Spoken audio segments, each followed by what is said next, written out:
இன்று மார்ச் மாதம் 6 வெள்ளிக்கிழமை. நேற்று இரவு விசேட ஊடக சந்திப்பில் ஜனாதிபதி கலந்து கொண்டு இலங்கையில் பெரும் சர்ச்சை ஏற்படுத்தி இருக்கக்கூடிய ஈரானிய கப்பல்கள் சம்பந்தமான அனைத்து பிரச்சனைகளுக்கும் முற்றுப்புள்ளி வைத்திருந்தார். இதன் மூலமாக ஈரானினுடைய இரண்டாவது கப்பலை பொறுப்பெடுக்க இலங்கை தீர்மானம் எடுத்திருக்கிறது என்கிற தகவலையும் அறிந்து கொள்ளக்கூடியதாக இருந்தது. இந்த கப்பலில் 300 குழந்தைகள் இருப்பதாக சொல்லப்பட்டது. அரசு கொடுங்கோல்தனமாக நடந்து கொள்வதாகவும் கொழும்பு துறைமுகத்துக்கு வர அனுமதி மறுத்திருப்பதாகவும் எதிர்க்கட்சி உறுப்பினர்கள் சரமாரியாக அரசை விமர்சித்திருந்தார்கள். இந்த நிலையில்தான் ஊடக சந்திப்புக்கு வந்த ஜனாதிபதி இலங்கை மக்களின் உணர்வுகளை புரிந்து கொண்டு மனித தன்மை மிகு தீர்மானத்தை எடுத்தது பற்றி அறிவித்திருந்தார். தாம் இந்த யுத்தத்தில் எந்த அணியையும் சாராது நடுநிலை கொள்கையை பின்பற்றுவதாகவும் ஆனால் மனிதத்திற்கே முன்னுரிமை கொடுப்பதாகவும் சொன்னார் ஜனாதிபதி. 300 குழந்தைகள் என்று பதபதைக்கும் கதையொன்றை சொன்னது போல எதுவும் இல்லை என்றும் இதுவும் ஒரு கடற்படை கப்பல் என்றும் சொல்லியிருந்தார் ஜனாதிபதி. யுத்த கப்பல் ஒன்றை அனுமதிப்பது தொடர்பிலும் இதற்கு முன்னர் இலங்கை பல பிரச்சனைகளை எதிர்கொண்டிருக்கிறது. உங்களுக்கு ஞாபகம் இருக்கும் சீன யுத்த கப்பல் விவகாரம். இது எப்படியோ இப்போது இதற்கு முடிவுரை எட்டப்பட்டிருக்கிறது. கொழும்பு வர்த்தக துறைமுகம் என்பதால் கொழும்புக்கு பதிலாக திருகோணமலைக்கு கொண்டு செல்ல முடிவு செய்யப்பட்டிருக்கிறது. கொழும்பு துறைமுகத்துக்கு கொண்டு வந்தால் ஒருவேளை நிறுவனங்கள் காப்புறுதி கட்டணங்களை அதிகரிக்க கூடும். ஆகவே திருகோணமலைக்கு கொண்டு செல்ல முன்னர் கடற்படையினர் குறித்த கப்பல் அருகே சென்று அங்க இருக்கக்கூடிய ஆட்களை மீட்பார்கள் என்றும் மீட்பு நடவடிக்கைகளும் ஆரம்பமாக இருக்கின்றன என்றும் ஜனாதிபதி தெரிவித்திருந்தார். கப்பலில் மொத்தமாக 208 பேர் இருப்பதாகவும் சிரேஷ்ட கடற்படை அதிகாரிகள் 84 பேர் இதில் அடங்குவதாகவும் இவர்கள் அனைவரையும் கடற்படை கப்பலில் கொழும்பு துறைமுகத்திற்கு அழைத்து வந்த பின்னர் கடற்படையின் விசேட ஆளுநை ஒன்று அந்த கப்பலை திருகோணமலைக்கு எடுத்துச் செல்லும் என்றும் ஜனாதிபதி தெரிவித்திருந்தார். மிகச்சிறந்த ஒரு தீர்மானம் என்று சொல்லலாம். இந்த கப்பலை கொழும்பு துறைமுகத்துக்கு வரவழைத்தால் அமெரிக்கா கொழும்பு துறைமுகத்தை தாக்கும் என்றெல்லாம் விமல் வீரவன்ச போன்றோர் சொல்லிக் கொண்டிருந்தார்கள்.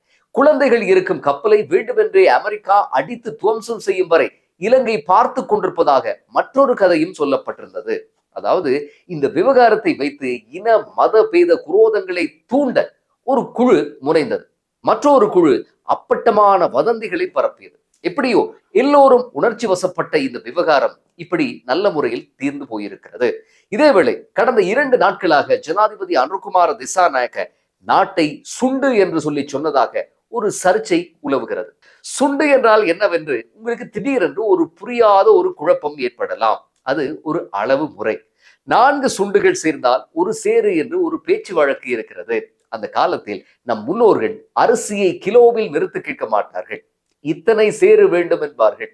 2 சேரு அரிசி வேண்டும் என்று கேட்டால் சுண்டு நிறைய அரிசியை எடுத்து 8 தடவை ஒரு பையில் போட்டு கடைக்காரர் கொடுத்து அனுப்புவார். சரி, ஜனாதிபதி ஏன் நாட்டை இந்த மாதிரி ஒரு சுண்டு போல குறுகிய அற்பமானது என்று சொல்லலாம் என்று இதுவரை காலமும் நாட்டை பரிபாலித்த வீர திலகங்கள் எல்லாம் ஒப்பாரி வைக்க தலைப்பட்டிருக்கிறார்கள்.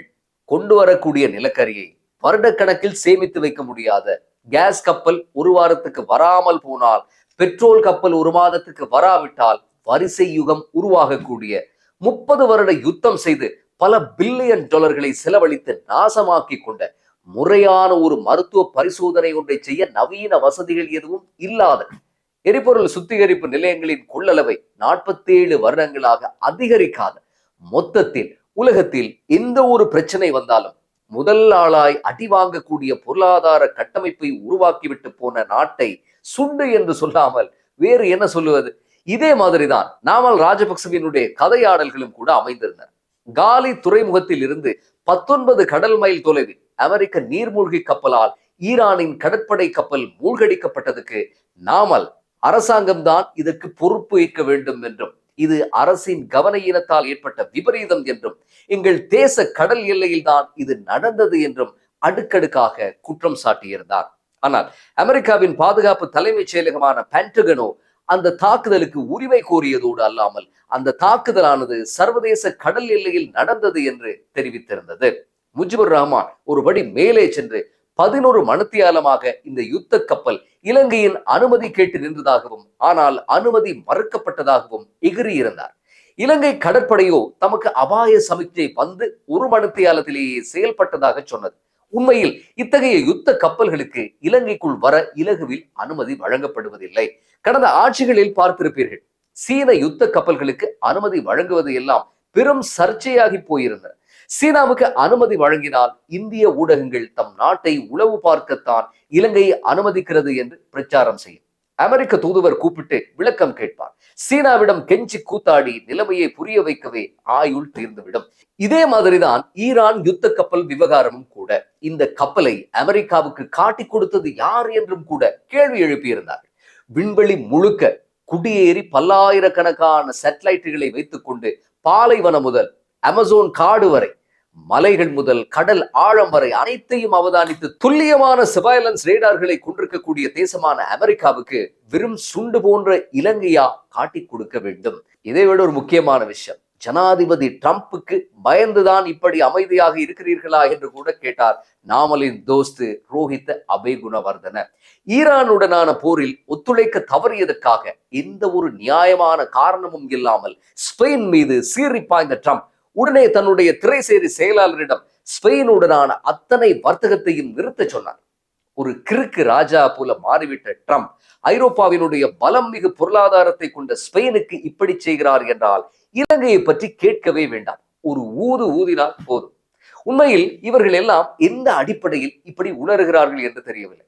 6 மாதத்தில் அரசு காலியாகும், IMF கோபித்துக் கொண்டு சென்றுவிடும், டிசம்பரில் ஆட்சி கவிழும் என்று சொன்னவர்களுக்கு நாமல் போன்ற மதஸ்தலங்களை கட்டிக்கொண்டு நாடும் தேசமும் இனமும் ஆபத்தில் என்று அரசியல் செய்தவர்களுக்கும் அரிய வாய்ப்பாக இந்த ஈரான் இஸ்ரேல் அமெரிக்க யுத்தம் வந்து வாய்த்திருக்கிறது.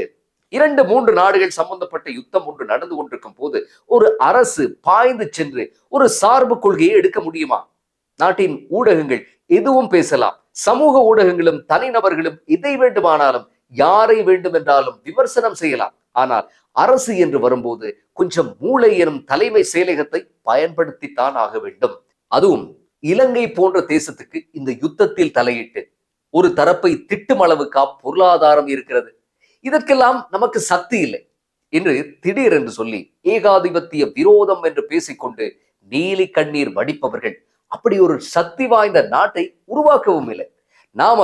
நாமலின் தந்தையும் நாமலின் சித்தப்பாக்களும் சஜித்தும் சஜித்தின் தந்தையும் ரணிலும் அவருடைய மாமனார் இவர்களோடு இருக்கும் முன்னாள் பாராளுமன்ற உறுப்பினர்களும் 70 வருடங்களுக்கு மேல் உருவாக்கிய நாடு என்ன நிலையில் இருக்கிறது என்று விவரிப்பதற்காகத்தான் சுண்டு என்று சொல்லி ஜனாதிபதி நாட்டை குறிப்பிட்டிருந்தார்.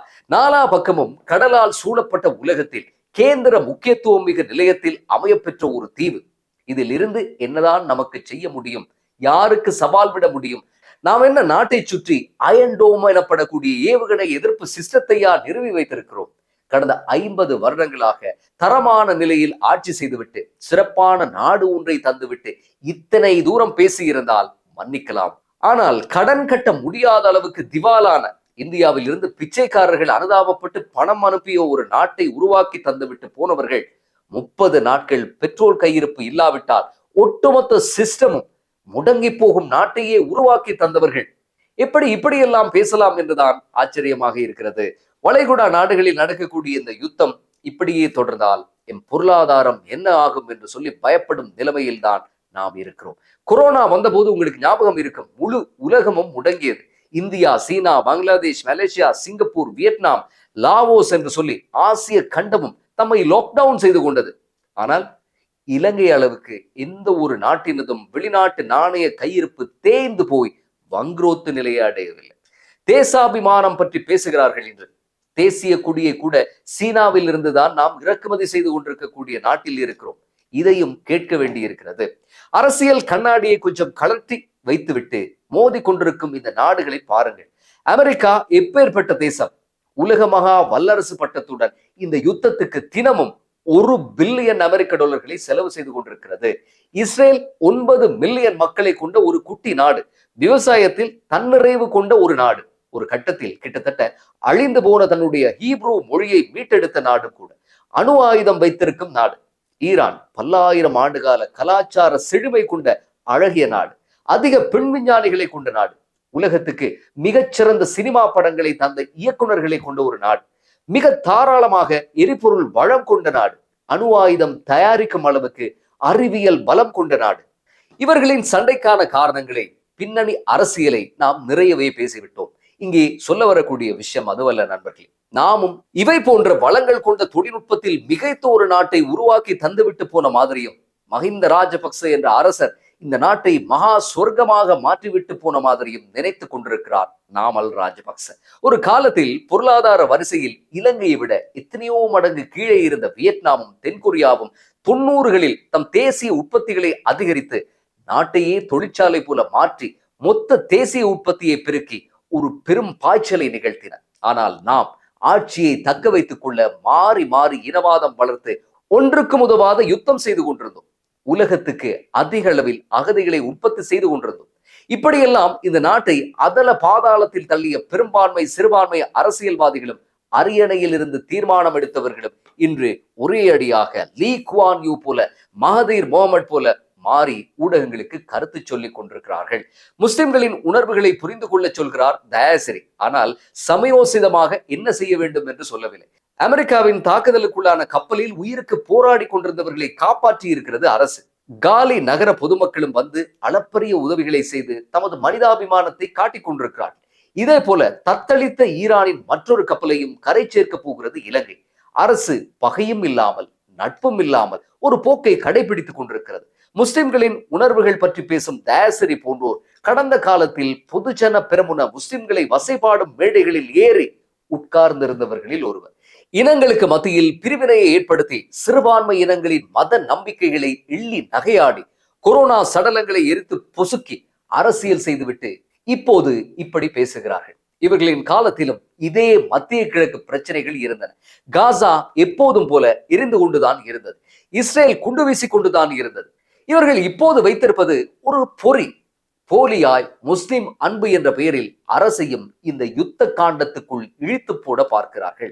ஜனாதிபதியும் அவருடைய கட்சியும் சுயாதீனமாக முடிவுகளை சகட்டு மேனிக்கு எடுக்க முடியாது. காரணம் நம்முடைய பொருளாதாரம். இருப்பினும் மத்தியஸ்த கொள்கையுடன் மனிதாபிமான முடிவுகளை எடுக்க முயற்சிகளை செய்து கொண்டிருக்கிறார்கள். அரபு நாடுகள் எல்லாமே வாய் மூடி மௌனம் காக்க, இலங்கை மட்டும் ஏன் இவர்கள் சொல்வது போல அமெரிக்காவை திட்ட வேண்டும்?